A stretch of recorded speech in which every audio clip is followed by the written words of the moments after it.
freshman do for a senior? What got you do that? What? A lot of things, Madison.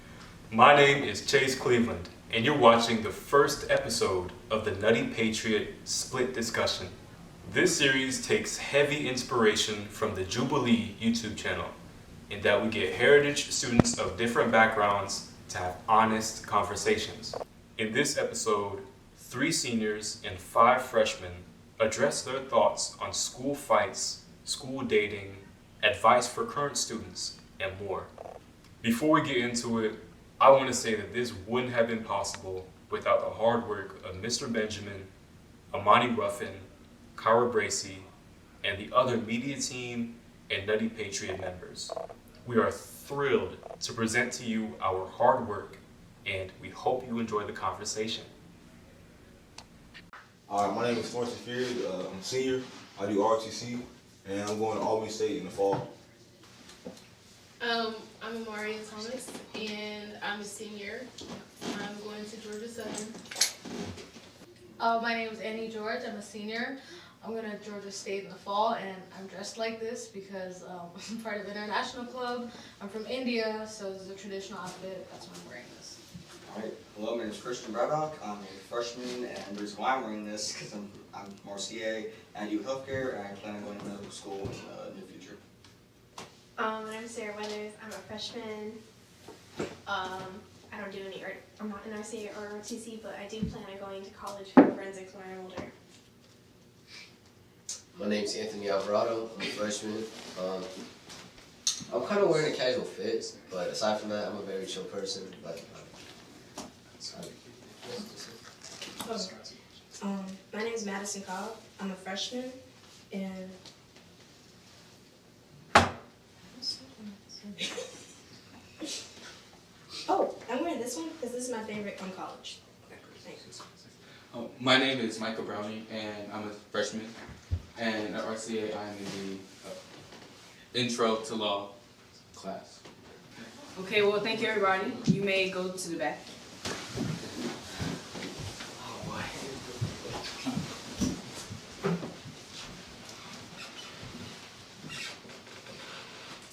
Our first statement is,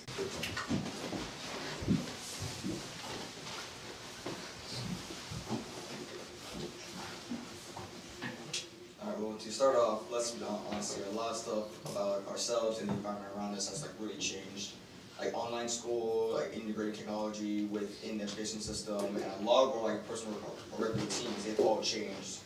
Someone like myself, who was a track athlete, we got hit very hard since a lot of our meets and events were outside and we couldn't be outside for a while. A lot of us stagnated. Some of us even left the sport entirely. So I feel like COVID changed a lot because people started wearing masks now. People don't like to show their face anymore. They feel like, they clothes in. They feel like, people catch COVID, they might feel like they're going to go home, be sick, and people try not to catch it. It's safe for older people because people catch COVID, possibly they might go to the hospital and be hard to breathe, People might end up dying, people that knew close might have COVID, might, affect them and their mental and the way they think about things. I think COVID changed the mindset of our society a lot. Because I can't go to the store anymore and clear my throat without someone looking at me like, oh my gosh, you have COVID. Some people can't go anywhere without a mask. It's just changed a lot, even in the education system. I think that we've gotten more lazy since COVID. And it's we're still in the process of picking ourselves back up after 3 years. I really do feel like we have been pushed back academically since COVID. We were isolated in our homes for a year and a half, maybe 2 years, without being in a school building around our friends or around other people in general. Some of us develop more social anxiety when it comes to being out and around people, big crowds, such as myself. I don't really like being around other strangers unless I kind of see them normally. I'm like, oh, okay, you're cool. I could trust you. Right. I feel like it set us back socially and everything, how we all interact with one another. Because I remember some people saying that they don't feel the age that they are now since we were in COVID for a while. Because I'm 15, but I still feel like 11 when we went into the lockdown. Yeah, I feel like a lot of people it affected a lot of people, not just in a physical standpoint, but also in a mental standpoint, like you said, with society as well. It just affects the way everybody looks at everybody with like a third eye in a sense, or like, you know, eyes behind their back. Everybody is cautious. Everybody's not as trustworthy as it is. The same thing with school. Same thing with just going out in public and stuff like that. You know, it's just not the same as it used to be. Which I wish it would, but at the same time, not all change is good. You know? Especially now, because you go to certain places, you gotta wear a mask, or you can't go in. They're gonna kick you out, tell you to go get a mask and come back. So it's like now you have to bring a mask everywhere you go. You gotta bring an extra protection because people not let you in the building now because of their safety. And it's also because like there's people that will like berate you and like cuss you out if you don't have a mask on, if you clear your throat, or if you like just do anything that makes it seem like you're sick, even if it's simply allergies or you just have like something like in your throat or something. Yeah, I remember that. I used to kind of be like, I said, why aren't they wearing a mask? You know, everyone should be wearing a mask, and you know, why is he sick? Allergies. And then I started doing Footloose, which was a musical we did in the fall, and it really stressed me out. And so one night of the show, I went to the bathroom and I threw up, and I told someone that, and they told someone that, and they told someone that, and everyone found out. And then someone said, you have to wear a mask. We don't want you here if you can wear a mask. And I mean, not to puff myself up, but I did a lot for that show. Yeah, if they really kicked me out, a lot of stuff wouldn't have been moved on stage. They were treating me like I had the plague or something. Like, don't come near me. You have to wear a mask or you can't be in here and get out. So like, I really get that. I was one of those people, why are they wearing a mask? But I was stressed. It's not something I can give to you.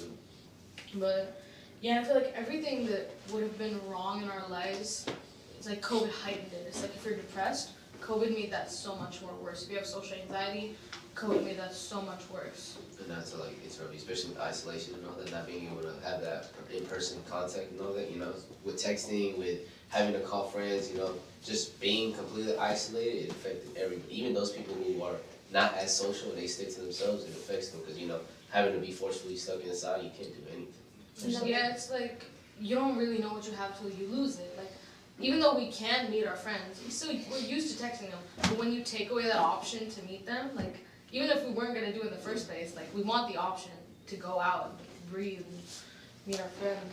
Sometimes I kind of feel like our parents don't really understand our mindsets the way we think because we were stuck inside. The only contact we had outside was going in our front yards and backyards, and the only contact we had with other people besides our immediate family was our phones. And my mom's like, oh, you're so addicted to your phone, you never put it down.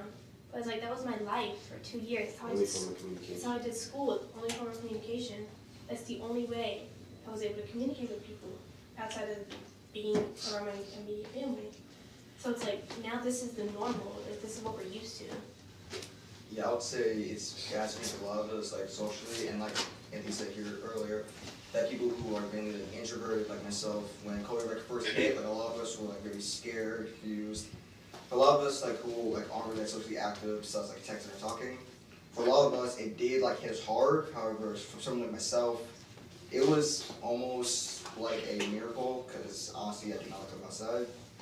But I do understand that a lot of social aspects and has changed majorly in the past like 2 or 3 years. Yeah, especially affected traveling a lot because people who had businesses who travel a lot, they couldn't go out and do business. So a lot of people lost their jobs because of COVID. And then people inside trying to figure out how they make money, but they couldn't really go out and do anything because a lot of businesses got shut down or ways they had to do work. They had to go from a building to their home.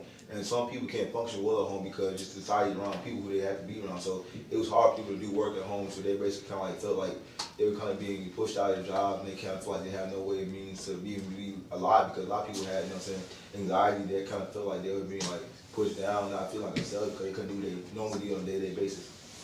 Yeah, what's crazy about it is there's both sides to it. Some people, like, they really benefit from the lockdown. Like, people with social anxiety, they're locked at home. They're the happiest they've ever been in their life. Like, I have friends and family that they were so glad they didn't have to go to school every day, you know, just be on your laptop, be in the comfort and safety of your own home.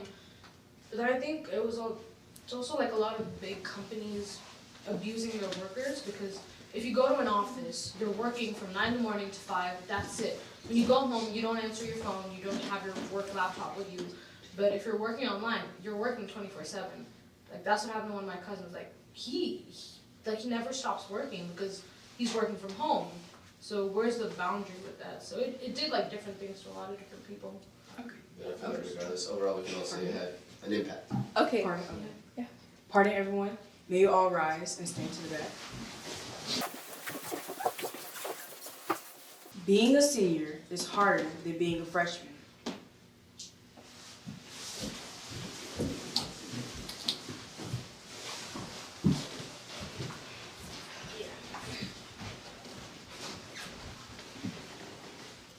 Well, I would say start out being a senior is harder than being a freshman because they expect more of you being a senior because they expect you, mature more, they expect you, know the school more, set the examples and make sure that the freshmen doing what they're doing right. But at the same time, it's like, seniors, die hard because of COVID.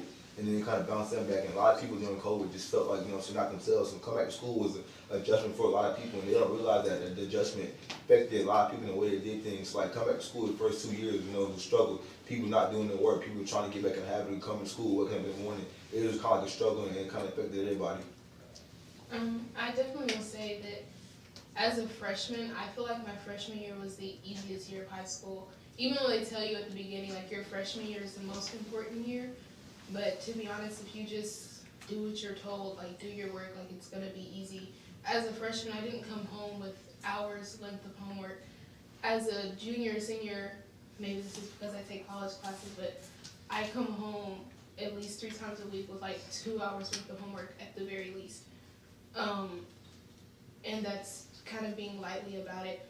But just on top of homework, it's applying to scholarships, studying for the SAT and the ACT, and pressure from my parents, from teachers to maintain a 4.0 GPA, to maintain being an A average student.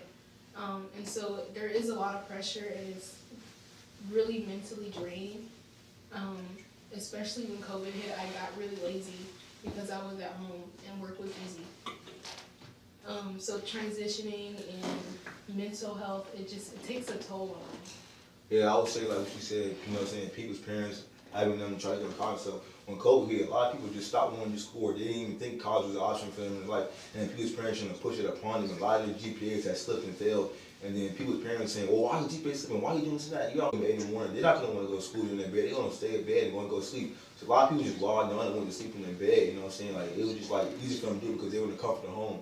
And then when they had to come back to school, their parents trying to push them to go back outside. But some people, they were like very social during COVID. They turned to like antisocial. They didn't feel like being around people because of what happened, especially because of COVID. And they don't want to get it. And when people got it, they felt like the world was going to end because they didn't know if their health was going to be affected by that. Some people couldn't breathe, couldn't eat right, and they just kind of scared because of that. Going based off what you guys said, from the standpoint I understand that from like an academic standpoint, it's going to be harder, not only because you're preparing yourself to whether or not you're going to pursue college, but also if you're going to be an adult at that time, things are going to switch up, whether or not you may live with your parents, that's up to you. However, you're going to be an adult. Officially, most seniors are 17, 18 going into that, so I feel like it's just a struggle to change from that mindset of going from high school to a completely different lifestyle, So I think of it that, being a senior is not just hard with the workload, because you're preparing yourself for your next step in life, but also in the sense that you're growing out of that stage, You're not going to be in school anymore, that's the end of it, whether or not you don't pursue college. But if you pursue college, it's still another phase, but it's still different than being a freshman because we still got more years, we still got more we could grow and change, but you guys are completely going into a new phase of your life. Yeah, that's why a lot of seniors drop out, because I've seen a lot of seniors drop out 2 months before we reach that point of like, I want to give up, but then you think graduation's right around the corner, like, you just gotta stick it out. Yeah, Now may the disagreeers sit down.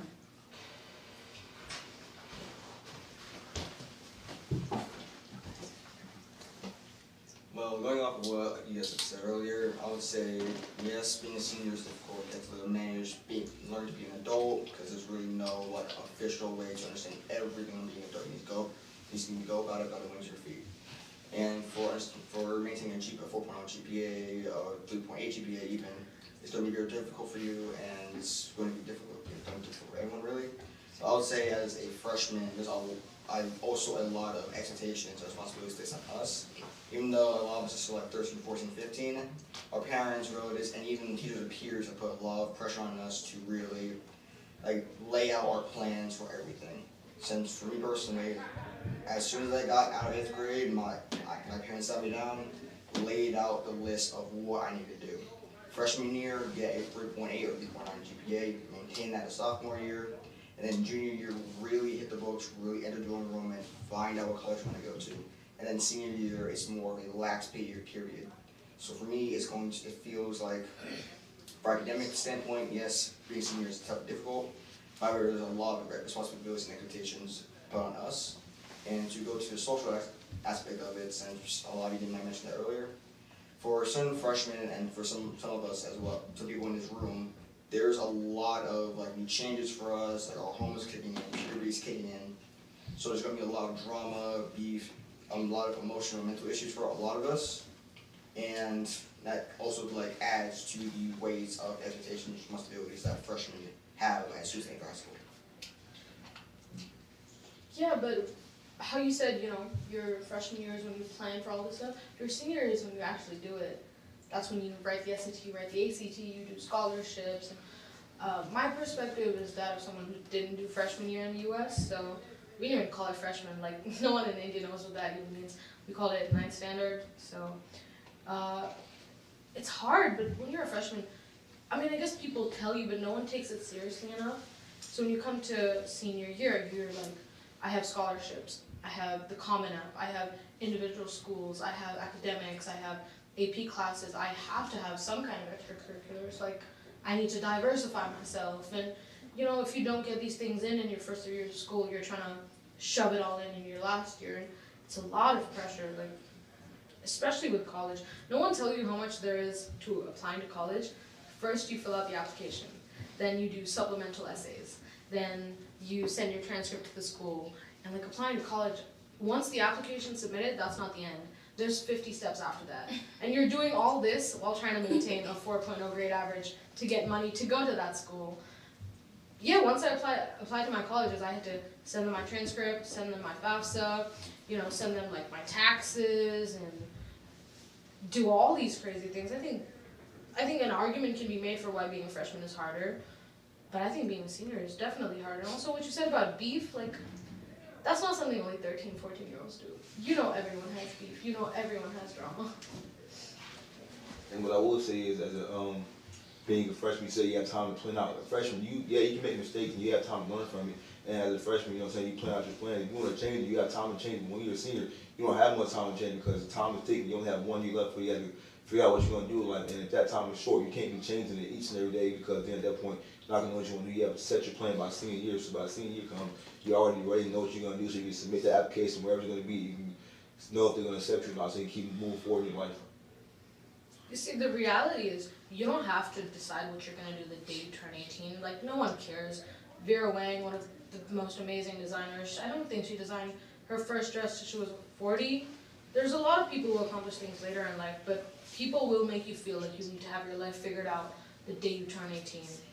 And we're closer to that, right? You guys have time to make mistakes and learn, and we don't. I will say, I understand the struggle over your perspective. I don't think it's fair to compare our struggles and see which one is, worse or not.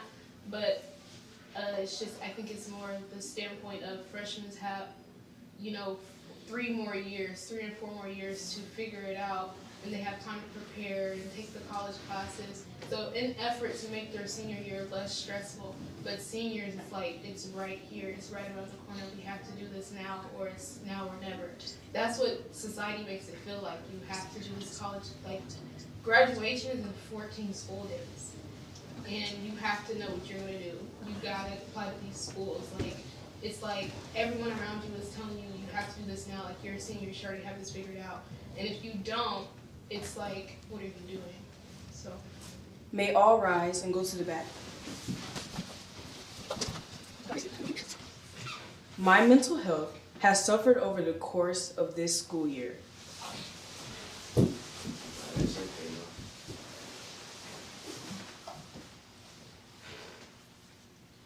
Oh, okay, it's been better.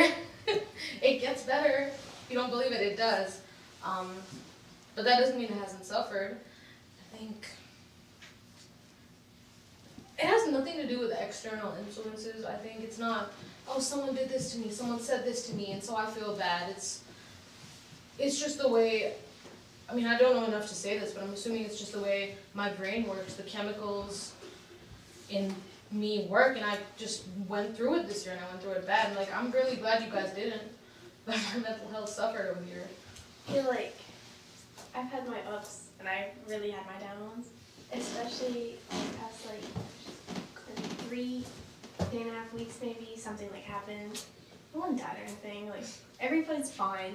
It's just like it took a toll on me. It might not have taken a toll on anyone else or the person involved specifically, but it took a toll on me because I did care about this person, and I'm not gonna go into too much detail, but you're not talking about it. So Yeah, it's that's just the thing. For you, you had an external influence, like something happened that affected you. For me, yeah, like, but sometimes it's not even that either. It's just like just have a bad day. just have a bad day. Yeah. Completely forgot what I was gonna say. But like you said, it does get better. It doesn't seem like it will, but it does. Oh, it absolutely does. Comparing You gotta myself to find- where I was about 2 years ago, I'm doing a lot better. Just because I struggled, that doesn't mean, you know, I'm doing worse. I'm gonna jump off a cliff tomorrow. Like, I'm doing a lot better than I was 2 years ago, but I'm Okay. like, I hate that some people don't. May I disagree or sit down? Sorry to cut you all off.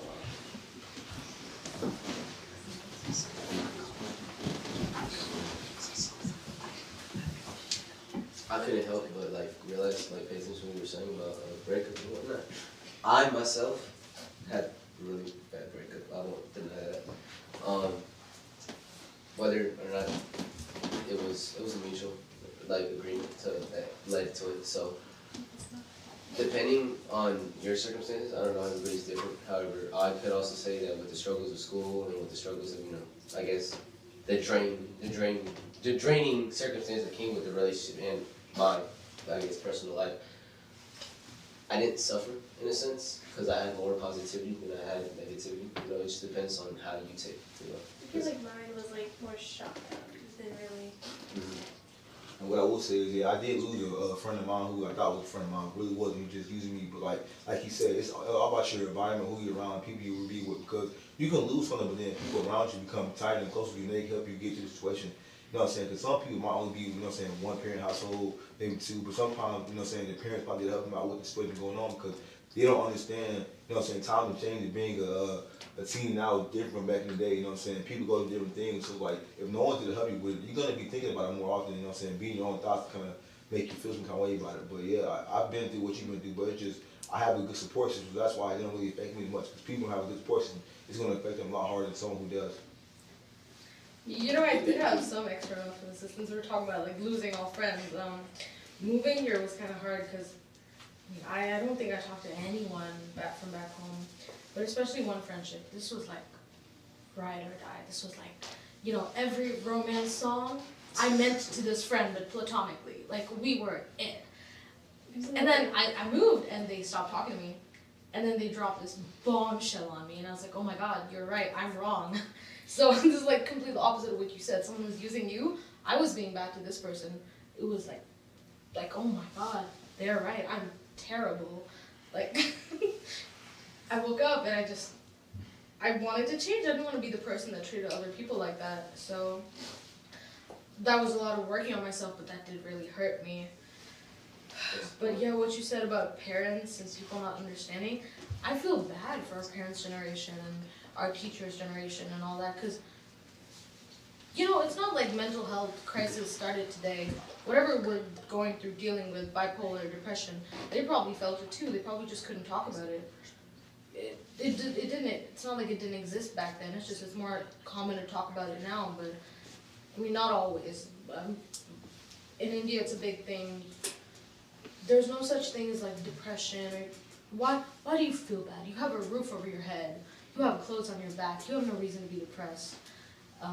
People who have get our mindsets. yeah, people who They get don't mental deal health with what help, we have you're to just deal a with. really crazy people. It's also depending based off your, you know, your background in a sense, because based off what you said, I could say the same. Based off my Hispanic household, you know, it's brought down or I'm lowered for the fact that I may have my own issues with this and that. I'm supposed to be grateful for everything, you know, which I am grateful, you know, but it's just Especially about It doesn't exist. having your own feelings, you know. You can't have that depending, you know. And when you do have your own feelings, it's seen as disrespect towards your parents and like by state and opinion. it's like, oh, I'm talking back. And what I will say is like the internet makes it worse because it's making it 10 times worse because everybody on the internet trying to have a perfect life, and then when you express something like vulnerable, people say, oh yeah, you're doing too much. Why you post that? Why you doing this and that? Yeah. But people don't know, you know what I'm saying, how much it took to even express that, you know what I'm saying? Because expressing that takes a lot of courage and energy. And you know what I'm saying, a lot of people want to get help, and then people bring it down on you for getting help by the situation. Then it makes it worse on you because like they're saying, oh, why should you get help? You should be fine, you know what I'm saying? And it just makes things worse. Yeah, I didn't even think of that, but sometimes people post on their stories crazy things like, I broke up or I'm suicidal, and someone's like, why would they post that? That's so inappropriate. Do you want them to pretend that they're okay when they're not? Yeah. They can't do that. Some people can't do that. Maybe it's not your thing to talk about your struggles, but this person's choosing to do that. If anything, they should be applauded for that. You should try and help them. May all rise and go to the back. Moving forward, we would like to hear from our freshmen more. Our next statement is, seniors have authority over underclassmen.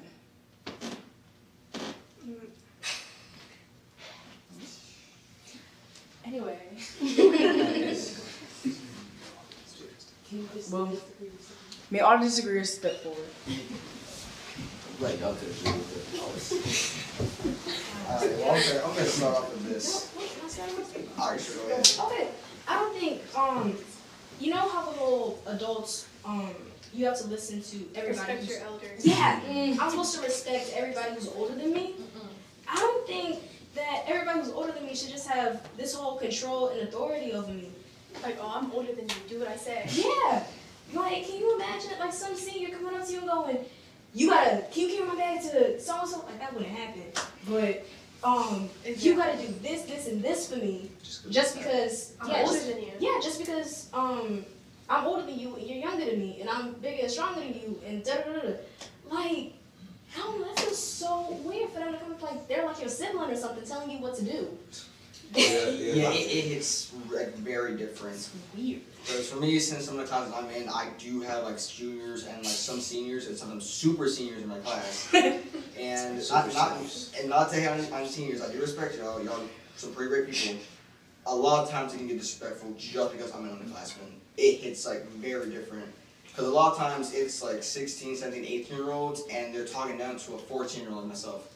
Do you have anything better to do that can progress your life forward and move more positively? It's a 14 minutes. That can help you succeed, but instead you're going to just bother freshmen for like 90 minutes just because you have like some underlying problems. And what I would say is respect is earned, you know what I'm saying? You gotta earn someone's respect. You can't just give it to someone. You gotta earn someone's respect. Like y'all both have to be nice to each other because you can't just be owe someone, expect them to do something for you because you're older, you know what I'm saying? You can be older than someone, but still, you know what I'm saying, not have to respect them because they're being mean to you, because just respect is earned, it's not given. To add on to what you're saying, for me, respect goes both ways. Yeah. I'm not gonna, even if I don't know you, I'm not gonna come at you aggressively or like standoffish just because I don't know you. I'm gonna come up to you with respect. And I match energies, so if you come up to me immediately with an attitude, I'm gonna match your energy and I'm gonna give it back to you. But you gotta be careful when you do that though.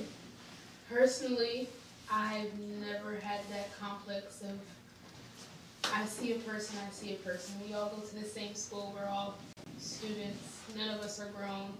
So I feel like, why should I tell you what to do just because I'm older than you? I don't even know if I'm older than you, I haven't asked you your age. But I have seen seniors like talk down to freshmen just because they're freshmen. It's like this tradition or like you have to pick on the freshmen. I was picked on as a freshman, but I personally don't think like y'all are my friends. Like y'all are like I'm the CEO at ROTC, but nobody calls me ma'am or yes ma'am. Like, I don't just boss people around. Of course I have to tell you what to do sometimes just because of the environment we're in. But I don't see y'all as subordinates to me. Y'all are like my friends, like my family. Like I'm gonna talk to you like I would anybody. See more of somebody as an equal, not rather than Right. stuff. Because like, you know, based off you guys' ages, I do have respect in the sense that you guys have more experience. You've perhaps been through more things because you're older. However, when it comes to like they were saying about, you know, trying to dictate or trying to lead, you know, necessary things that I may have to do or my own actions, then that's where boundaries are stepped over. Because like, just because you've probably been through much doesn't necessarily mean that you have right to what I may have to, you know? I think this Oh, go ahead. I think this was another big like culture shock for me. Like everything you guys are saying is so true. You shouldn't respect someone just because they're older. They could be evil. They could be a pedophile. Yeah. You shouldn't respect them just because they have a few years on you. Yeah. But I wasn't raised that way. So when I came here, I was like, oh my God, all these kids are so disrespectful to adults. Because in India, where I'm from, The moment you say what? older people are so aggressive. They come on so strong. Like, I would have strangers come up to me in the street and be like, you're too dark. Use Fair and Lovely, which is a popular cream in India. Like, you're too fat. Try this diet. And I couldn't say anything back to them because respect your elders. And I would just stand there and nod my head. So when I came here and I saw like students arguing back with each other, I was like, oh my God, they're so rude. They're so disrespectful. And to bring up something controversial, when the fight broke out between a certain teacher and a certain student, I blamed the student. I was like, that student fought with an adult? That student's in the wrong. That student. I completely blamed the student, but after hearing other people's perspectives, the teacher was the adult. The teacher had the maturity and the senses and the emotional capability to not react the way she did. The student's allowed to be stupid. The student's young, they're gonna make mistakes, they're in Jubilee, they're gonna regret this. But the adult should have been more responsible. So now I see it, that you don't have to respect people just because they're older than you, but that's not something I grew up with. I would just respect people because they had a beard or because they were older than me, and I hate that now looking back. And I will say, If you may all rise. Sorry. This is fake, by the way. I lived in India for 15 years. This is not how I sound. It's such a thick Indian accent. The hate for freshmen as newcomers is justified. No. May all disagreeers come forward. Well, I guess to start off, I would say it's, maybe like someone's room does like secretly like have some form of animosity towards like a certain group of freshmen. However, you gotta understand we're young, stupid. We just got out of middle school, alright? We just got out of middle school. We're trying to learn new things. Give us some time. So that's what you're saying. Like you said, we just left middle school. We were trying to adjust in this high school setting. We were in a booth building. Some of these buildings that we go to, like RCA, they have second floors. We're trying to like traverse through these different hallways. We may mess up sometimes. It's like, we're human, we all mess up. Don't come at me saying, oh, you messed up because you're a freshman, you don't know where you're going. Because you have been in that position too. What I always say to like seniors, so I'm a senior, but since I'm new here, I'm in a lot of like beginners classes with a lot of freshmen. What I say to seniors all the time is like, let them be loud, let them be happy. Life's gonna get real bleak in like 2 years' time. Like, let them enjoy themselves. I don't think the hate is justified. I've heard too many people like, oh, these freshmen are blah, blah, blah, blah, blah. Like, one of my favorite person in school, the voice of God, Kyra Bracey, she's a freshman. Freshmen are amazing. Like, they're fun, they have new ideas. Like, there's a lot of freshmen that are smart, entertaining. Sometimes y'all are loud in the lunchroom, like, sometimes y'all are dramatic. Oh, thank God. Nothing we didn't do when we were your age. but what I will say is just the bad freshmen kind of make it worse for the people who are trying to be good, because the bad outweighs the good, because, you know what I'm saying, a couple That's all fights you here, see. the fights here and there make it more, you know what I'm saying, more loud in school than people doing good. Like, someone could come out here and like help an old person across the street, but then a fight break out. You're gonna see the fight before you see the person helping the old person across the street. That's the thing, people overdo it. If a senior gets in a fight, they're like, oh, That's all all right, seniors are like that. It's just the one bad apple. If a freshman gets in a fight, oh, all of them are like Oh, that. they're all horrible. They're all It was a bad group of kids, you know what I'm saying? Yeah, that's what they call them. Alright, well, to go off of what like all three of y'all have said already, I would say it's like a very, I guess I could say, classist sort of speak. Like, there's like certain levels into like a sort of like hierarchy. Like, as in the last topic we mentioned, like seniors shouldn't really have a freshman like that.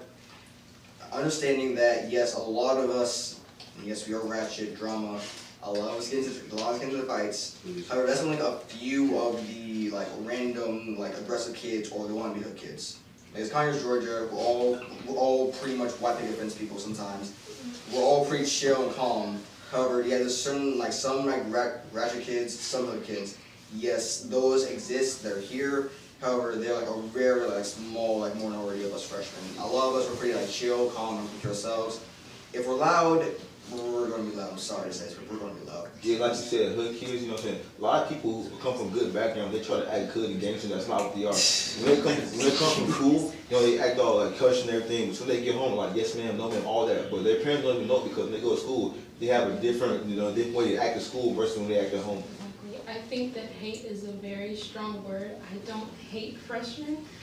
I will say that I was the senior that whenever I came back to school as a senior and coming back and seeing all of these little kids running around, screaming, doing the absolute most, I was like, what is wrong with these kids? Like, there's no way I was like that when I was a freshman. But we were. That's why I always ask myself, like, did I act like this as a freshman? Like, running through the hallways, like, just doing the absolute most. So I have to understand that you guys are still adjusting. This is a new environment. You know, you really don't know what to do, but like, it was just, I think that's why there's maybe, I don't want to say hate conflict, but there's a dislike for freshmen sometimes because there's just, you guys do too much. Like I said, It comes with a level of maturity at that time. Right, because you are very immature. yeah, like I said, I have a lot of kiddie classes. You know, if I started as a freshman, I would be where the seniors are now, but I'm starting as a senior, so, you know, I'm in I had to do health, and I had to do gym, and I was in beginners, women's chorus, and all these things.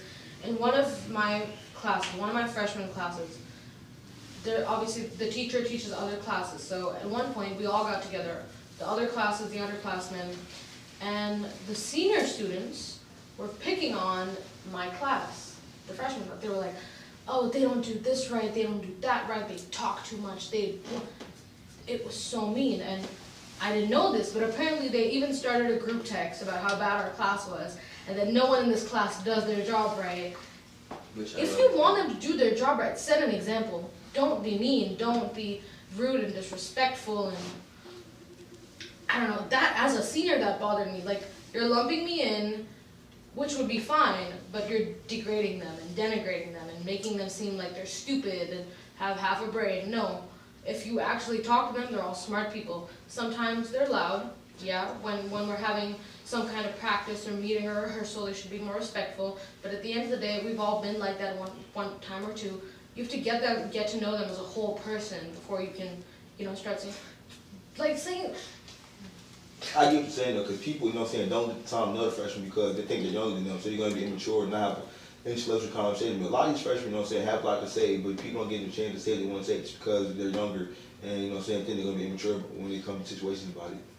Yeah, I think when we all rise.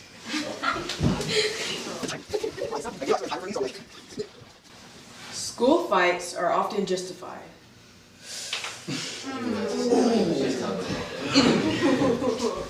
Are you feeling like fighting at school? Alright, well, I'm gonna go out and say, a lot of times, yes, some school fights are justified. A lot of times for us freshmen, like what we see is from just beef and drama. But for underlying issues and some pretty big issues, like for example, the whole scandal, I'm pretty sure all of us know and the staff knows. Yes, a lot of people were ready to fight this man, just ready to get rid of him. So I'll say yes, in that scenario of what he's done and what actions and sins he's committed, I would say yes, those fights are necessary. What I will say is, fights come from something happening beforehand, It gets triggered by someone saying something or something happening. Fights just don't break out because I want to hit you just because I don't like you. It's a reason why fights happen because as the fight goes on, it's a background to it. Someone might have said something that might piss someone off, or someone might have said, oh, you look too big today, or why you wearing them piece of clothing, something is said or something is done to trigger someone to act that way. No one's just going to act out just because they want to. It's always something triggered, not what someone does. Yeah, I'll agree with you there too, because a lot of the fights that I have like seen in person or seen on video, yeah, a lot of people, there's some people I know that have been active in those fights. I have a very big suspicion of why they got into a fight. Let's say a month or so back, a girl, she ended up getting into a fight with one of her friends that she's known from middle school. I don't know what was said or what beef started, but that animosity, whatever instigating happened, I don't know, what led to it. It led to a fight. It led to a big embarrassment, and then the girl that lost the fight, unfortunately, she ended up like talking crazy on Instagram or Twitter or whatever. I don't know which one. And then later on, and then the second day, the day after she already got destroyed, she ended up being jumped. So I would say yes, like if you keep instigating or keep continuing this animosity and hatred, yes, it's going to lead to another fight, and yes, it'll be justified because you started it. Yeah, and then the internet makes it worse because when one posts about the people trauma online, then people want to instigate and come into it and kind of make it worse and then say, oh yeah, you should do this, they said this about this and that. And people are saying false things that's not even true to make you want to do more to that person, even though the whole time they never say anything about you. Yeah, I'll agree with that too, because a lot of times, not even the internet, it's like in real life. Let's be honest here, a lot of us all have that one friend, or you're that friend themselves to say, me personally, I want to go for that. Me personally, I'll have to box out for that. So yeah, that can lead to some pretty big instigating. Sure, very funny. However, it does unfortunately sometimes lead to a pretty big fight right now. Disagreeers may step forward, and we would like to hear from Michael Browning first. Like you have been quiet. All right. We're talking young man. Just go ahead and talk. Well, in terms of like the fights that are occurring, like the one today, some of them can be justified, but not everything has to end in violence or punches being thrown. Because like once you get to know an individual and like why they did what they did or why they started like the beef, you might have an understanding of like what was going on, what was going through their mind when all of the animosity started. So like just like saying that violence should never always be the answer, or you should never always resort to violence when dealing in times with like trauma or things or instances where fights may be justified, but they're not always. You're right, but sometimes things are triggered, you know what I'm saying? Someone said one thing, it kind of triggers them, and you don't know what people's triggers are, and triggers can lead to fights, you know what I'm saying? So you never know, because, you know what I'm saying, someone like, for instance, let's say your mama's fat, but someone's mama died, you don't know that mom died, it's not their fault that the mom died, but you don't know, but then that could trigger someone to want to hurt you just because of what you said, but you don't ever know what's going on at home. See, I understand what you're saying, but it may be justified in your head, but honestly, in 2 years, you're not going to remember that conversation. So, in my opinion, it doesn't have to be that deep. You don't have to throw a punch because somebody said your mama, but your mama died. Yes, that can make you upset, make you very angry, but there's no reason to fight about it because at the end of the day, you can be charged, you can go to jail. So I feel that just as far as justification, you can be justified in your head because every fight has a backstory. There's always something that led up to the fight. And you may be justified in your own mind, but at the end of the day, most school fights are petty. They're unnecessary, and they don't need to be had. They could have been, in 2 years, you're not going to remember that conversation. Because fighting at school in general, Yeah. that can't be justified. Because if you're that angry and you want to hit somebody that bad, at least don't do it on school grounds. I don't know, because... It's just not the place and not the right time. And Literally like you just said, it's just not appropriate. And like, what somebody who's fighting just relies on like an administrator or a teacher or something to just pull them out of it, or like one of their friends. I don't know, cause if you really just want to throw hands with somebody that bad, walk across the street. No, you're not. Like, cause there's like a gas station down the street. Y'all can go outside. Just go do something. All right. Well, to go based on what you said, I'll let you speak afterwards. Yes, that is true. However, let's be honest here. Whenever we're angry and we want to throw hands, we're not thinking straight. All we're thinking is fight, win, trash talk. Like, to be honest, yes, it's a very better idea to either just go next to the gas station and have your whole outside Street Fighter fight and just get over with there. However, certain issues, like let's say like the beef that started in the cafeteria that a lot of us kind of do know during first lunch. Like during first lunch. Yeah, I know. I'm not gonna say names. I'm not gonna say names. I'm gonna say names. However, that Game of Thrones like level of beef between two sides. It's on many people on two different sides.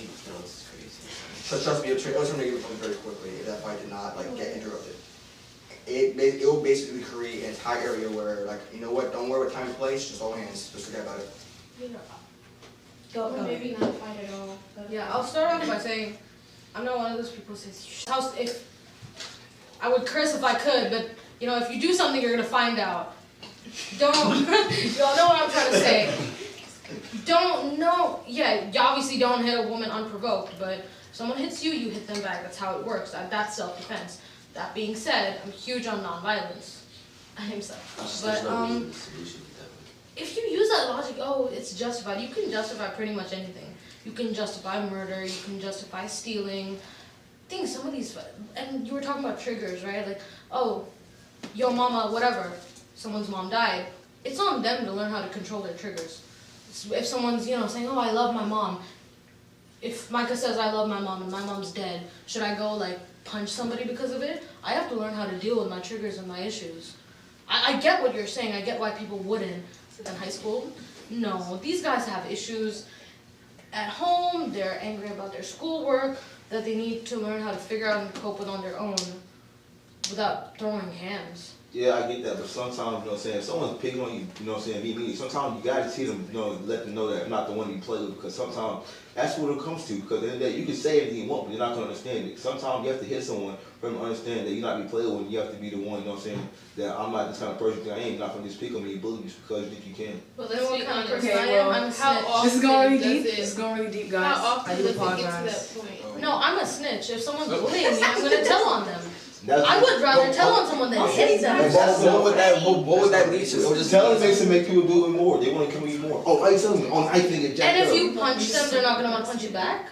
I'm not saying, sometimes you don't have to go down like that. Why is Sometimes that? you gotta get dirty to show people that you're not that person. It doesn't always get to that point though. In that instance, it can be justified because it's a constant harassment type thing, but it doesn't.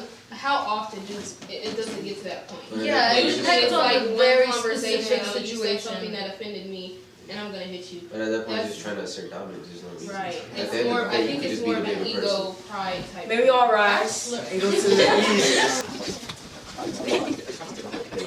Our next statement is, I think that high school has or will prepare me for the real world. Oh, never mind. Can I be in the middle? Right, yeah. Is there another option? Question? We can all disagree and then sit down and be neutral about it. Okay. You all disagree? Yeah. Yeah, because Okay, disagree or sit down then. So I'll start first because this is what I will say. First of all, this is something I like to know. Pre-cal and high school is not the same pre-cal you're going to be learning in college. Those are two different things you're learning. Why am I learning one thing in high school and then I go to college and learn a new thing that I could have already taught me some foundation, so by the time I get to college I would know it. Like, it's certain things in school, like, I get, social studies is an important part of my history, but at a certain point in time it kind of gets repetitive, we learn the same thing over and over and over again. I ironically had a class, so like economics, that's a great class to take. It teaches you how, be prepared for, like, I would take the class teach you how to write cursive again. They teach you how to cursive a long time ago in school. Or like teach you how make payments on the car, or like how be financial, it's certain things in school they don't teach you no more, and like it's kinda like this doesn't help us in the real world.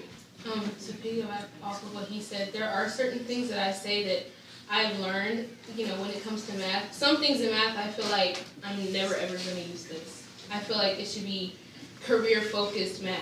I'm not going to be a scientist, so why do I need to know this? But then I've learned the most about life in ROTC. That's prepared me the most for life. That's why I was kind of in the middle, because ROTC is a part of school, and that's what prepared me for my future. That's why I have the plan that I have. But as far as the rest of my classes, Yeah. I have two takes on this, and one is like, high school as an institution, like coming here to the building, no, that didn't really prepare me for life. What happened to me during high school, stuff that happened in and around my life during high school, that prepared me for life. But I genuinely believe that high school in the US prepared me more for life than high school in India. Because high school in India, so the book bag I used to take to school every day, I weighed it once and it was about like 20 pounds. Because so we have 12 subjects, and we have 12 subjects in total. We take 9 classes a day. Each of them is about 45 minutes. So 45 minutes to an hour. All we do is study. Like, we have no life. Like, something just came out. So one of the states that I used to live in, after their 11th and 12th grade results came out, 9 kids killed themselves. Like, So much pressure. yeah, it's, I mean, Brown University, the Ivy League here, has an acceptance rate of 6%. There's a school in India called IIT, which is an engineering school. They have a 0.25% acceptance rate. A guy didn't get into IIT and went to Brown as his second option. like there are a lot of kids in India killing themselves because of how hard school is. When you're in school there, it's so focused on, oh, I need to pass this test, I need to do XYZ, school.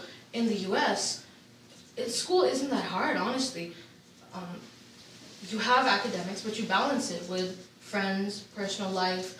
Everyone has so many extracurriculars. And like, I think I learned more a lot from my extracurriculars, like mock trial, which Micah, me, and Bracy did.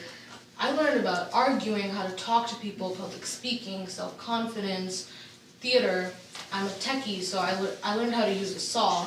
I learned how to use a drill, like all this stuff like that. So high school, like I said, as an institution, like coming to my B1, B2, B3, that didn't teach me much about life, but after school and my life throughout high school prepared me. I have a follow-up question. So, does Heritage have this type of pressure? No. Like Indian pressure? Yes, like Indian pressure. Oh God, no. Ma'am, did you hear what I just said? 9 kids killed themselves after not even college, 11th grade results. So that was. Sometimes this is not for everyone, or not for everyone's teachers, but it's like I feel like if you go into certain classrooms, you know how you could go from like, well, first of all, does everyone know who Dr. Thorne is? Oh, Yeah, I know what that was. That's what I was talking about. You could go into her classroom and it's like you could talk, you do whatever you want, you could be yourself. But then you could go into like someone else's classroom, like just for what he said, Dr. Jones, and you are told to sit down, put your phone in the caddy or on her desk. You can't talk. If you talk, you're gonna get in trouble. It's like she's teaching you. So you dislike that? I dislike them trying to make us be like business people. They're trying to like. I actually kind of really appreciate that. So I have I feel like it's more like they're trying to train us specifically just like wake up at this time, go to the Like office, it feels controlled. we feel controlled. But also, feel the wage like And in the Matrix, that 9 to 5. But I also think it's kind of a discipline thing. Like Thornton and I have Mr. Williams together, and he's always like, "Get off your phone. Don't have that earbud in. Blah blah blah." As opposed to Thornton, my theater class, those kids are running around in the hallways where they shouldn't be. They're cursing. They're on their phones.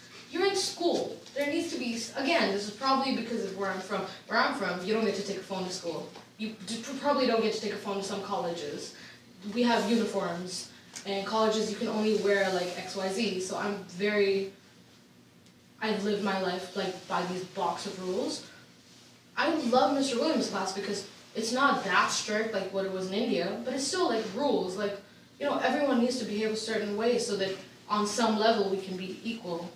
Like she's saying, yeah, his class is cool. Like, we interact and talk. He gives us time to be on our phone when doing our work. Like, it's not always work, you know what I'm saying? Once he gets work done, he doesn't care as long as you're being productive, not, causing any harm to yourself, doing anything wrong. His class is cool. He teaches you, life skills and things you need in the real world. His class is really one of those classes that helps you for the real world. He teaches economics and personal finance. Semester 1 is economics. Semester 2 is personal finance. Semester 2 is you learn how to reconcile bank statements, do your taxes, fill out FAFSA, insurance, healthcare. That's a class that's going to help you for life. W2, W4, that's something that's going to help you for life. And that's a mandatory class now. I want to talk about the phone thing for a second. In one of my classes, teacher, I'm just going to say his name because he's a really good teacher. Love him, Mr. Baker. It's like we could be on our phones. His thing is like, if you're on your phone, you're not paying attention, that is on you. And I feel the same way. Like, you could like be on your phone, but you could also be listening and paying attention. Like, there's some instances, I'll get a text from like my mom or something, and she's like asking me something like, do we need this or that from the store? And I'll text her back, but I'll still be listening. And it's sometimes he's not even giving us like a lecture, it's like a video that he's playing. And sometimes there's not many visuals, it's just like, if you listen, you could get it. That's what I think I get more of a respect thing for a lot of teachers. Whenever someone is lecturing or talking, it's you stay off your phone. Like in my dual enrollment economics class, he said he doesn't take your phone. He says stay off your phone. Don't have your laptop out because everything we do is on paper. He lectures, we take notes, and so it's more of a respect thing. And then for the teacher to know that you're paying attention, that you're listening, and that their job isn't being done in vain. Because to have your entire class looking at your phone, as you're up there trying to teach them and they're not interacting, it can feel, you gotta think about it from the teacher's perspective. If he's talking up there, if any of my teachers are up there talking, I will put my phone down. I will listen to them. I might not look at them directly, but I will listen. Yeah, what Mario said, that's another thing, huge culture shock when I came here. Like my first day in school, there were people with headphones on. When teachers were talking, I was like, they're speaking, right? Are you not listening to them? I feel so bad for these teachers. Like, you're coming here, this is your job, you have to do it, you don't get a choice. But it's like you're talking to the walls, people aren't listening. Having headphones on when someone's speaking, that to me alone is disrespectful, even if it's not in a classroom. So that was such a shock when I came here. Well, before we get into interrupting, because I know we're moving to that next topic, I'm just gonna say, since I know the main early question was, has high school really affected your ability to move on later in adult life?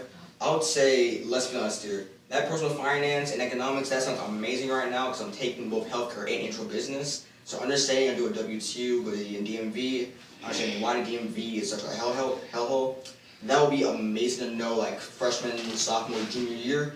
Where's that adulting 101 course? Why can't that not be a mandatory course for everyone? I understand how to be an adult.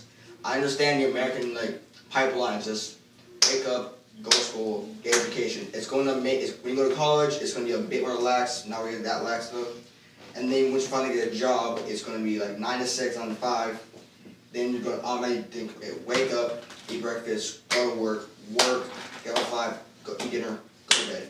It's a cycle, and it's just going to make a wage slave over and over again. So where's that adulting 101 course? And that's why nowadays more people become entrepreneurs. They work for themselves. They don't want to go in and work with someone. And that routine. Yeah, they want to wake up when they want to, work when they want to, make their own money how they want to make it. You know what I'm saying? Live their life how they want it. Yeah, but the thing is, we need more classes like Mr. Williams' classes. Classes that are useful. We need plumbing.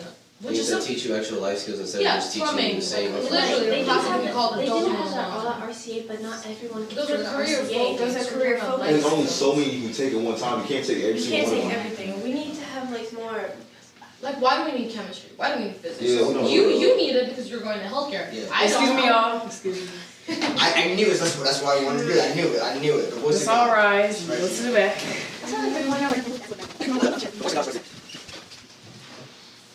Freshmen and seniors should be able to date. Oh my. Why is that a question? Why is that a question? That is I'm going to sit down. common sense. Just should. Can You matter of So fact, should. I'm gonna sit down. I'm gonna be on the opposite side. Can a disagreeer sit down, please? Can we all sit down? Disagreeers to sit down. There's no agreement.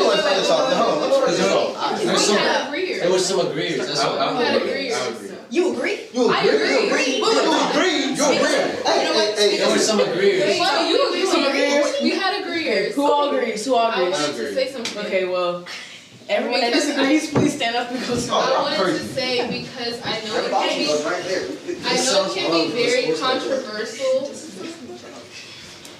Okay, speaking in legal terms, an 18-year-old dating a 14-year-old, yes, it's very weird. Instead of 16 in Georgia. And it's illegal. But a 17-year-old and a 15-year-old, they're only 2 years apart, but he's still a senior and a freshman. The question was, should be allowed to date. You can't really stop it. It's not about prohibiting it, yeah. It's more of like a morality question because a lot of times it's a guy and the senior is a boy and the freshman's a girl, and they're more of like trying to take advantage of the girl. And in that instance, yes, it was very wrong. But there are very rare cases where it's innocent. Yeah. Again, like a lot of things we've talked about here tonight, it's a case by case. It's Right, different, right? it's situational. Like absolutely, like you said, if it's a guy or a girl that's 18 years old trying to get sex and trying to sleep with a 14-year-old, they should be in jail. Yeah, I don't Yeah, then it's think that's okay. But again, just think of it from like that. That's like 4 years different, right? But a 21-year-old could be with a 25-year-old. yeah, but also when you, that's what I'm saying. When you grow up, it's inconsequential. Like It's just looked down if you're upon by 50 and society. 54, what is that? You're basically the same age. But like We my have adults, sorry to interrupt you, we have adults that are 20 years apart Yeah, in age like and married. I can say that from my own. You know My who- parents, 15 years apart of difference, which is kind of crazy to me. You want to talk about an issue? Hugh Hefner, 90 years old, his last wife, 30 years old. Then again, that's So when she was key born, he playboy. was 60. Absolutely. Like, Yeah, so Hugh Hefner, also it depends on how you define freshman and senior. Some seniors are 16, 17. Some freshmen are 14, 15, 16. Once again, So age, if you want to specify the age, then it goes also into levels of maturity. Freshmen, I've seen some freshmen that have a better mindset than some seniors. right. So it just also depends. But I feel like it shouldn't be prohibited, but it shouldn't be encouraged as well. It's up to everybody's own, scenario. That's what we said. Mikey? Well, shower. Oh, would you like this on? It's like, you could say that a relationship between like a senior and a freshman is very frowned upon. But once you get older and like older age, like similar to what Annie said, Hugh Hefner, although it is frowned upon, it's not like disowned or like is negative or like negative, like I think it's say feelings towards it. It's accepted. So why is it accepted once you're older and like not in high school, but it's like frowned upon or not accepted in high school? Disagreeers? Let me sit for.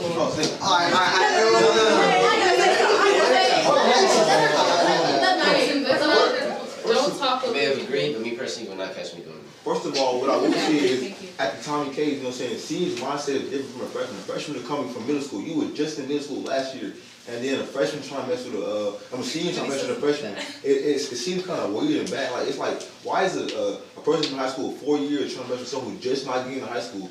And on top of that, it's like the only time you're probably gonna ever see them probably in school, and outside of school you probably might not even see them. Not say you won't, but it's just like it's kind of crazy the fact that you wanted to see yourself with someone that young of age and try to do something with them. It's kind of crazy. See, what you said, I have kind of like a general perspective about when I see like a 30-year-old dating a 20-year-old. Why are you with them? Can you not pull someone your own age? That to me is weird. You can do it, it's fine, you're both of consenting age, but it's just like, why? Can you not find a 30-year-old that likes you? You can't. What if you cannot predict true love? It's just a spark. I mean, I was just talking to Like, what about someone the other day that they were 20, well, they were 18 and they were dating a sophomore. They were senior, they were dating a sophomore. Then when he went to college when he was 20, he married this girl when she turned 18. They've been married for like 30-something years. See, it depends. It's case by case. But it's rare though. You don't find It is rare. I heard. The question was, should they be allowed? No, they shouldn't. Because if we gonna allow a senior and a freshman to date, then might as well allow 5th grade and 1st grade, right? How do you know they don't? Oh, wait. It comes to a point of maturity. Like he said it's maturity. Yeah. What do you all think about First grade, senior, sophomore? That's not bad. That's It's not as bad. Is this like for like a general no-to-no basis, or is this a personal question? Personal question. Like, I believe if your grades don't touch, y'all shouldn't be. Okay? Because, like you said, fresh out of middle school, and they already got Yeah, all when you this. say it like that, it sounds real bad. Like, kids, and especially if what if they were already interested in the kid from middle school, right? That's You gotta weird. do- Grooming. That's She's just older. Because there's that's this one case. a grooming. That's a pedophile. I feel like that's what you said about. You know, that's a good use of the word because people throw that word around way too much. It's like a catch-all, you know. What? Any grooming? Yeah. Like anybody exists? Oh, they're grooming this person. No. This is what I Grooming will is say. very When you specific. said freshman, you said senior to sophomore. That's a little bit better because some sophomores are 16 years old and some seniors are 17. So it's kind of a year, like probably about a year and a half difference. So that's better than a freshman. You know what I'm saying? They've learned a little bit of high school. They you know what I'm saying, matured a little bit. And they have more of a common sense. You know what I'm saying? Not saying the freshmen don't. But I'm just saying a lot of times freshmen are still immature coming to high school because they were just in middle school. You know what I'm saying? They were able to kind of roam around, you know what I'm saying? It's their first time having freedom. So when people have freedom the first time, they kind of use it and abuse it a little bit. They don't know how to take care of it. Personally, I would never date a freshman. Follow-up Like, question. Follow-up question. Sorry, guys. She's older enough So, what do you think? What do you think is the appeal of freshmen to seniors? I think that's completely understandable. I think we as like a community, we've romanticized these. No, we as a society, we always like, you watch a movie and you crush on someone in the movie and they're obviously like 40 years older than you. But they stop acting but they're untouchable though. Stop acting like you don't crush on Megan, whoever. Yes, I admit that. I admit that. We all crush on people older than us when we see them. in movies and stuff, right? So it's just normal that we do it in real life. But it's It's not okay. It's not okay. It's sometimes not Maturity legal. is attractive. Alright, quick. Maturity is attractive. First You're a of all, right. freshman. As a freshman, I found seniors attractive. Would I have the boldness to go up to them and start flirting? Absolutely not. But maturity is attractive. I think that's a freshman having a crush on a senior is totally normal. But a senior having a crush on a freshman, That's it's a little bit weird. Yeah, and then it gets even worse since maturity. However, Kinky. okay, we'll get to that later. It depends on what the basis of the crush is. Wait. Like, What can a freshman do for a senior? What God you do? like what? A lot of things, Madison. That seems so Sorry, good I teacher. should tell you. No, I'm concerned. I feel like it's the thing you said about sex. It's weird. You're about to go off to college and I just got to high school. It's weird. A lot of things. like we can't even drive yet. I don't think the ride is what the seniors are looking for. Not in that context. And the thing is, too, is that you had your grade, junior and sophomores to go through, but you tried to go through. For the youngest. Someone who just got to high school. You know what I'm saying? It's kind of embarrassing because They don't see it as freshmen, they see it as It's giving freshmen. mommy That's what it is. I don't like that. I don't like when, if I crush on someone older, daddy issues. No, their maturity is attractive. I don't like the daddy issues, mommy issues thing. Like, even if I do have daddy issues, it's not why I'm crushing on older guys. Okay? I mean, let's be honest here. I'm gonna say it right now. This is yes, true. You had juniors and sophomores to go to. This is for the freshmen who just broke into sophomore literally 2 days ago.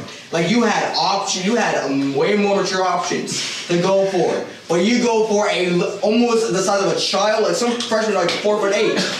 Some are 4'8". Maddie, I know you're 5'1", 5 foot, but some freshmen are 4'8". You're going for almost literal children, no maturity. And I see you have that much L rinse or no rinse at all. Sometimes they come in 13 years old. Exactly. Sometimes they come in 13 Okay, years but old. we're not talking about the 13 years old. We're talking about the regular freshmen. We're not talking about the past We're regular. I came in here as 13. Yeah, he's regular. Okay, He's I'm regular guy. okay, I'm gonna skip 2 grades. No, I'm fixing something. Wait, who's? No. I feel like also it could be a bunch of 14, sex 14. thing because a senior might see this freshman and she might have That's what I mean. It's on the basis of the No, crush. they are That's a older. good point. They are A lot older. of They should know freshmen better. look older. I This- did not think you were a freshman. They didn't think I was a freshman. He looks like a senior. You look like a Don't senior. sit around I thought you me. were a Yeah, you should be right here, bro. But coming from a man's perspective, here's how I think about it. It's like you can't find someone at your own. Oh. You know what I'm saying? It's like, you know what I'm saying, as it comes from a male perspective, I feel like they're saying most times when seniors do on a freshman, it's because they can't find someone their own age and they know that freshmen are easy and they'll want to do something because they're But able y'all to. also gotta know how to control yourselves. That is true, you know what I'm saying? Most of the time freshmen have rides or they maybe can persuade them to do certain things because they have you know what I'm saying, more things that freshmen don't have, a car, you know what I'm saying, they have money a little bit. I'm not saying freshmen can't have a car or money, you're just saying, but it's more, you know what I'm saying, more profound to see a senior with a car and have more money than a freshman. And y'all are also older than us. Y'all know better. We're, like you said, just coming from middle school. It's if it's the senior is usually the one that kind of pushes towards it. And we're not nothing gonna, against y'all, I but had just my experience. I'm gonna say I had my experience. We're just gonna not say too much, but as a freshman, we're gonna say ROTC. When I was a freshman, there was this ROTC guy who targeted other 9th grade females. That's all he would go for, and it was very, very clear of his intentions. But he was manipulative. Was he? So that's why I say Yes, he was a senior, and so that's why I say to be careful when it comes to freshman and senior relationship, because usually the senior is being manipulative. He's trying to get something out of it. Again, like you say, case by case. You said, this guy sounds like a predator. He's a senior and he's exclusively going for the 9th grade. That's, like I said, that's wrong. That's jail time. He was with every grade and it'd be like, oh, he's just a friendly guy. But Yeah. Friendly, but like she said, you know what I'm saying? Nowadays, like, y'all freshmen looking more like seniors and college people. Like, y'all have, like, y'all are, like, maturing faster than we did when we were 13, 14 years old. Nowadays, I go to a girl, she's like 18, she said, oh, I'm 14. You don't never respect that. I'm saying, but you don't expect that. So this lady at a restaurant You look thought I good was with old just enough to that. drink. No, you want to know a story about that? Once I went to the doctor for an ultrasound, and she's like, "So do you have kids?" I'm like, "I am 14." I know. She came up to my table. We were kind of sitting near the bar area because we were at this like little Cuban place. And she was like, "So what do you want to drink?" Since we were by the bar, I was like, "Vodka." And I was like, "What do you mean?" And she was like, "Alcohol." I was like, "Ma'am, I am 15. You need to like chill." But then that's a whole other topic itself. There's some people who lie about their age purposely. Can I ask something?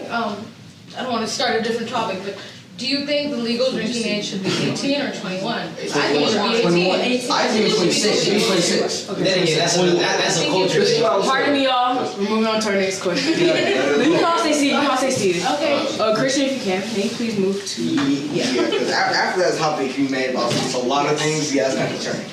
So for our closing question, for everyone, would you like to redo your freshman year and why? First off, I'm gonna say no because my freshman year prepared me to be a senior, you know what I'm saying? Everything happens for a reason. So I feel like, you know what I'm saying, coming from a freshman, you make mistakes, you gotta learn from it. If I go back and try to change it, I might not be the person I am today because, you know what I'm saying, certain things you change in life is gonna change your roadmap to what you're doing now as a senior. So I say everything I did as a freshman, I'm not saying I agree with everything I did, you know what I'm saying? It helped me become the person I am today, so I will say I will not change what I did as a freshman. I agree with him. I wouldn't change, even though there are some things that I probably I'm not proud of doing or being a part of. I definitely will say that I won't change a thing about it because everything that I've been through in the past 18 years has made me who I am today. So I feel as if I tried to go back and change it, or if I had that capability, it would change who I am. So. Absolutely. Not just freshman year. I don't think I would redo any year of my life. I think, like you said, I don't.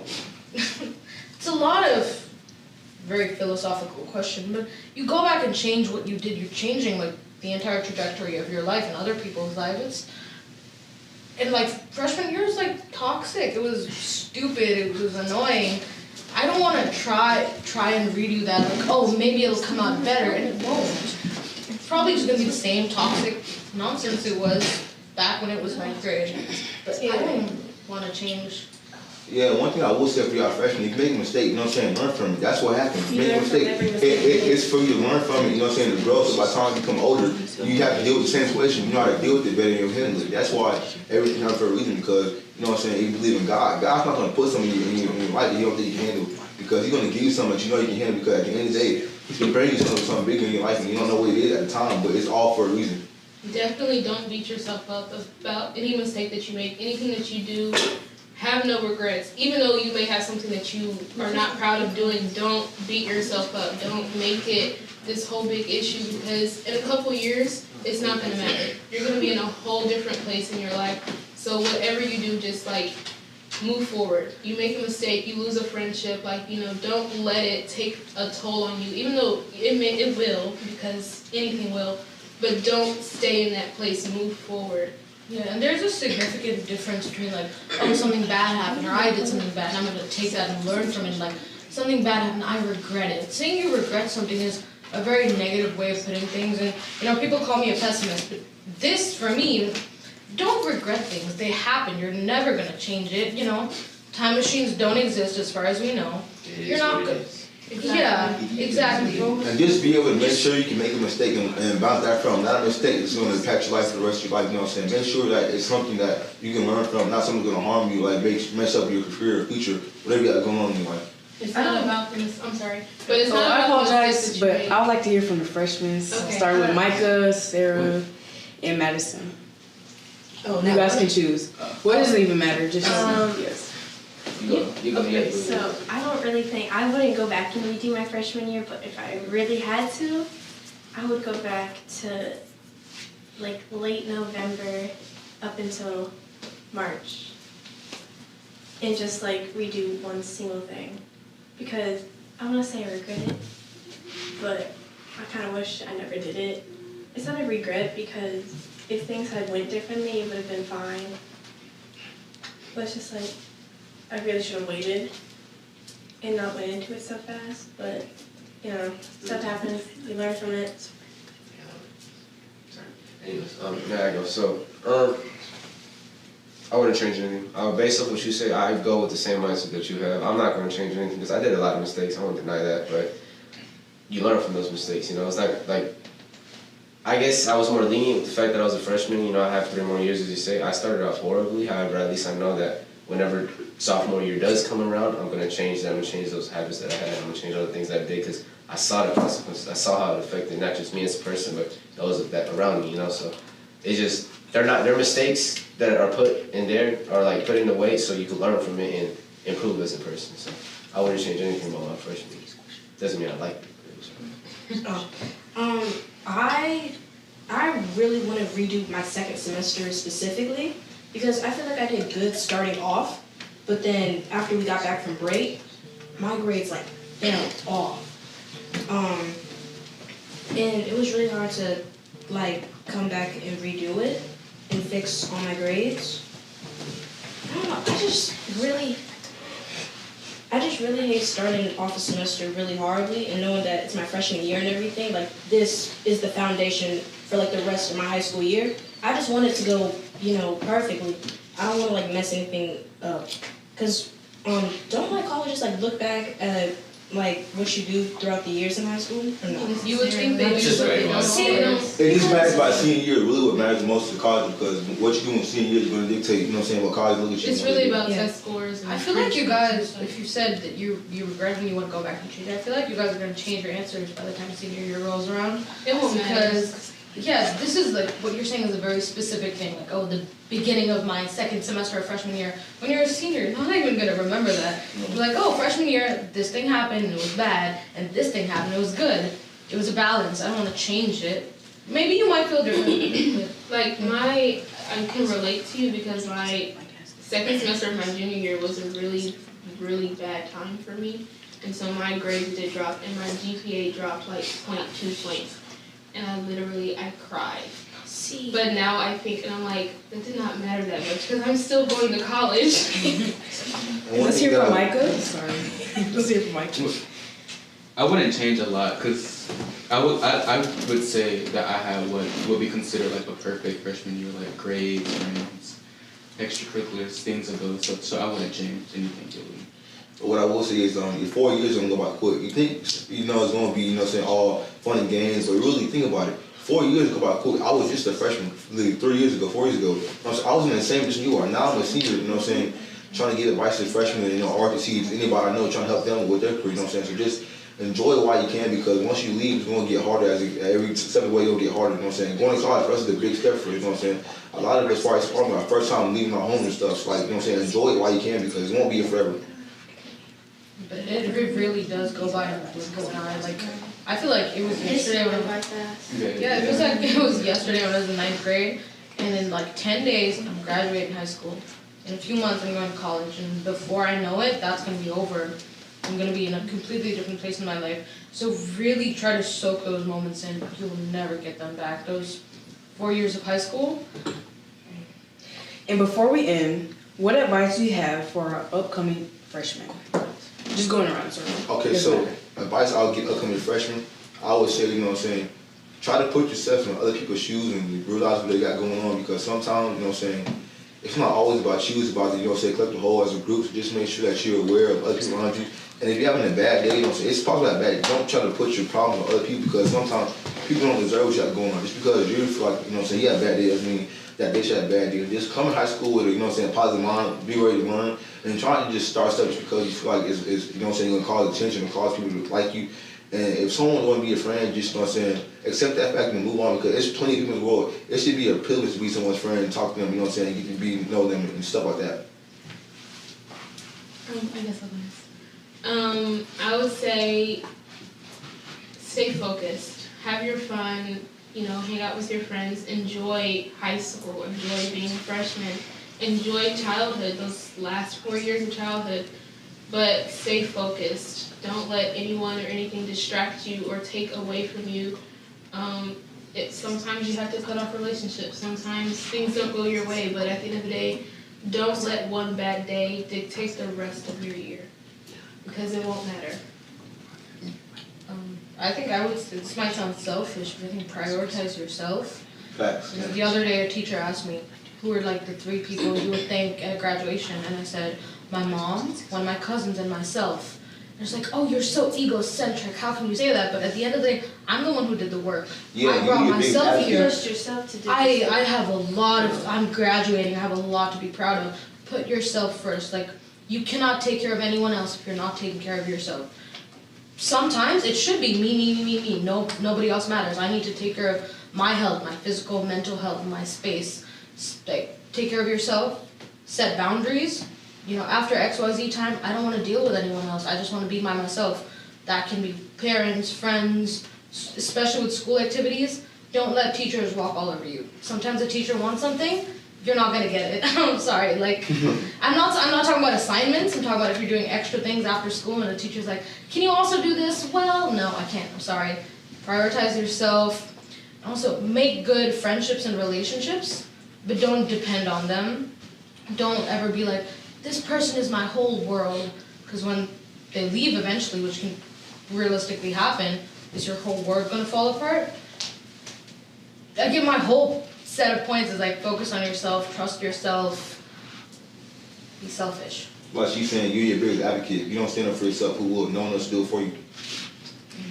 Really, no one's gonna advocate for you more than you, especially when you're going to college. It's something I learned. No one's gonna fight for you as hard as you are. As many teachers that are gonna write you good recommendations. You have to go into an essay and say, I did this, I'm good at this. This is why you should pick me. At the end of the day, nobody's gonna be there when you're at your lowest, but just you and your thoughts. Christian, do you have anything to say? For upcoming freshmen, I would say, like everyone else has said earlier, focus on yourself. Enjoy, sure, like the friendships and relationships, like enjoy that, embrace it. However, like cut people out if you know they're not gonna be useful to you. If they're not gonna help you when you're down, they're not worth it. And just for a side tangent, for the love of God, all upcoming freshmen, for the love of God, please do not get into relationships this early in the game. Wait until sophomore, junior year. I'm a senior, I've never had a partner. And my life is perfectly fine, just so you know. I should take your advice. But, what were we talking about before in the previous question? Regrets, yeah. Don't let there be anything in your life that you can't learn from. Everything good that happens, there's something to take away from that. Everything bad that happens is, you know, when someone dies and someone says, oh, well, God has a plan and there's a reason for it. It sounds terrible, but at the end of the day, every situation, there isn't something that you can't learn from it. Whether it's the way you reacted and you want to be better, it's the way someone else reacted and you liked it, the situation, there's always something you can learn from whatever happens in your life. So try to learn. Take everything as a learning experience. Yeah.